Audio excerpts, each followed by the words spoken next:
Bonjour à tous, c'est Saskia et Lily Rose. Aujourd'hui, on est samedi 18 novembre et nous sommes au Festival des films courts de Dinan, 6e édition. Mais qu'est-ce que c'est le Festival des films courts de Dinan ? Le Festival Film Court de Dinan, c'est un festival de cinéma francophone dédié aux courts-métrages, donc de moins de 25 minutes, parce qu'un court-métrage peut aller jusqu'à 1 heure. Donc il y a des festivals de court-métrage où il y a des films de 35 minutes, 45 minutes. Nous, c'est 25 minutes. Donc l'exercice, il est compliqué, déjà, de base. Donc les films que vous voyez, il faut le faire, déjà. Enfin, c'est pas évident. Donc nous, on est un festival qui met en avant chaque année un pays francophone. Et on met en avant aussi les acteurs. Je ne sais pas si vous avez remarqué, mais dans tous les films en compétition, il y a des prestations d'acteurs. Vraiment. Oui. C'est pour ça qu'on n'a pas de documentaire, on n'a pas de films très expérimentaux, on n'a pas de films d'animation. Parce que, et d'ailleurs j'ai oublié de le dire tout à l'heure, mais c'est vrai que nous, on regarde vraiment, on veut des interprétations qui pètent. Ouais. On a remarqué. Et c'est pour ça que nous, on est dans une ville de Dinan où a grandi un grand acteur français qui est Jean Rochefort. Donc on a le Grand Prix Jean Rochefort d'interprétation qui récompense la meilleure interprétation de toute la compétition. On a aussi la révélation de l'AAFA, l'actrice et acteur de France associée, et la révélation de l'ARDA, qui est l'association des directrices et directeurs de casting. Donc ça, c'est des prix qui permettent aussi à des comédiennes et des comédiens d'être vus, reconnus en festival et de se faire connaître dans le milieu du cinéma.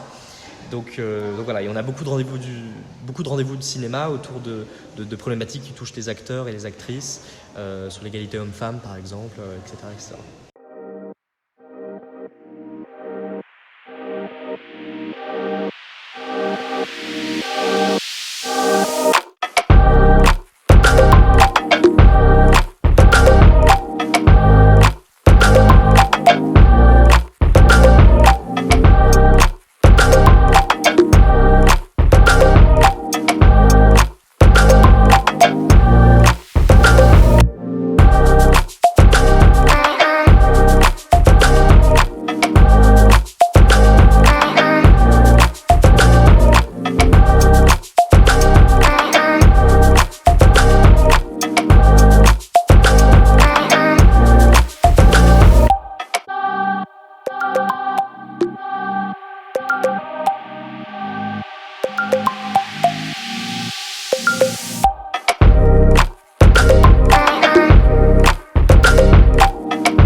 Bonjour, donc vous venez de voir la séance là des festivals et films courts. Qu'est-ce que vous en avez pensé brièvement ? Alors beaucoup de talent, nos jeunes ont beaucoup de talent, ont un regard assez juste sur les problèmes actuels et je pense même à l'époque de leurs parents.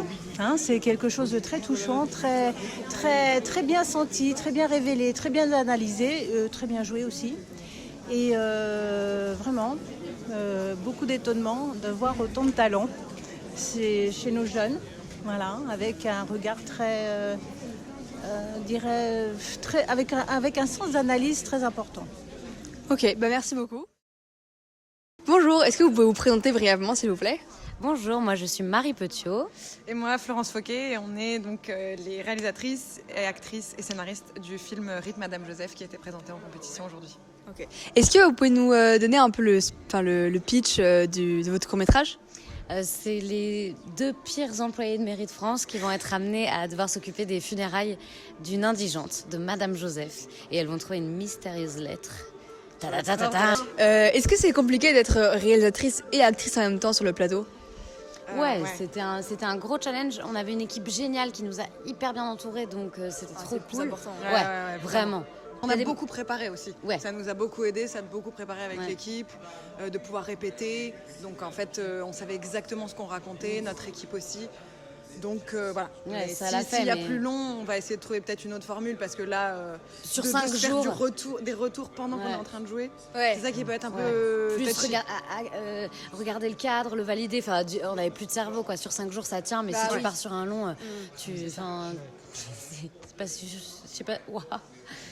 Je suis pas sûre que tu survives à ça. Voilà. Est-ce que vous avez des anecdotes croustillantes de tournage ou Ouais, des sur petites, des tournages. voilà, des petites. Oh. Alors oui, on a Madame Joseph, la fameuse, qui est quand même dans le titre, qu'on voit deux quart de secondes et seconde. demie dans le film et qui a été maquillée pendant 4 heures parce que c'était une dame qu'on ne trouvait pas assez vieille et on voulait pas que ce soit glauque.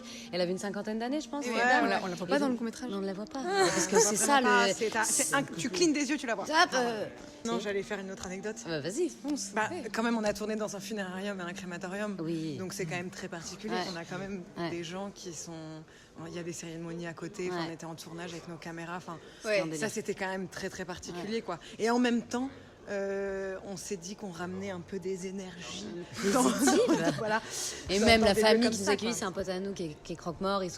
C'est une entreprise familiale, c'est de père Ah en oui, fils donc, et tout. ok, c'est trop Et eux, bien. ils sont hyper Ouais. joyeux. C'est eux aussi qui nous ont inspiré l'histoire. Ils se font C'est des qu'ils sont pleins de vannes, vie. enfin, Ça, qu'est-ce qu'on ça a sent donné, une odeur ouais. spéciale quand même. Et il y avait des gens sur l'équipe, enfin dans l'équipe technique, qui trouvaient ça bizarre, tu vois, d'être là. Nous, on s'était habitués, on avait fait les repérages, puis voilà, le hall, ça va, c'est plein de fleurs, c'est coloré, mais derrière, tu vois, enfin, c'est métallique, tu sens qu'il y a eu il y a une odeur de formol et tout, c'est chelou, tu vois. On n'a pas mieux comme anecdote là? Bah, je sais Moi j'ai pas. une question. Est-ce que au niveau de la réalisation, est-ce qu'il y a des inspirations, ce genre de choses ou pas? Ouais, grave. qu'est-ce Alors, qu'on a c'est un mélange entre le palmal chaud Ouais. et... On aimait bien les couleurs de Jeunet, comment un peu Amélie Poulain, tu vois le délire. Ouais, un peu ouais, spirituel, ouais, un peu parce que j'avais Wes bien aimé Wes Poulain. Anderson. Et qui attends, serait- Et ouais, Wes Anderson, c'est ce que je voulais dire. Oui, oui, oui. C'est Wes Anderson au niveau là dans le crématorium avec les deux mecs là. Ouais. Ça me dit Wes Anderson, la ça symétrie, ressemble non, et si, tout. je sais. les couleurs. c'est un mélange entre le palmal chaud et Thelma et Louise. Ah bah oui. Ah, ça ça, c'était l'idée. Ça, c'était Ouais. notre Sauf que ambition, ouais. là, sa version courte, elle part pas en road movie, mais notre rêve c'est ça, Oui. c'est qu'elle parte. Et qu'il y ait Moi, je veux une longue suite, hein. aventure. T'as intérêt. Mais c'est en Oui. écriture. On y travaille. Bonjour, est-ce que vous pouvez vous présenter s'il vous plaît? Bonjour, je m'appelle Julien Ralanto. Voilà. Moi, c'est Quentin Hélès et du coup, je suis le réalisateur du court-métrage Les Grands Hommes, qui est projeté ici en compétition 5 et qui se passe dans l'univers du handball, qui raconte l'histoire d'un jeune adolescent de 17 ans à la fin de son cursus en pôle espoir de handball et qui est relégué sur le banc de touche la veille d'un match important parce qu'il est jugé un peu trop petit pour accéder à un centre de formation, à un club professionnel. Voilà. Ok, merci. Est-ce que vous pouvez nous présenter votre court-métrage?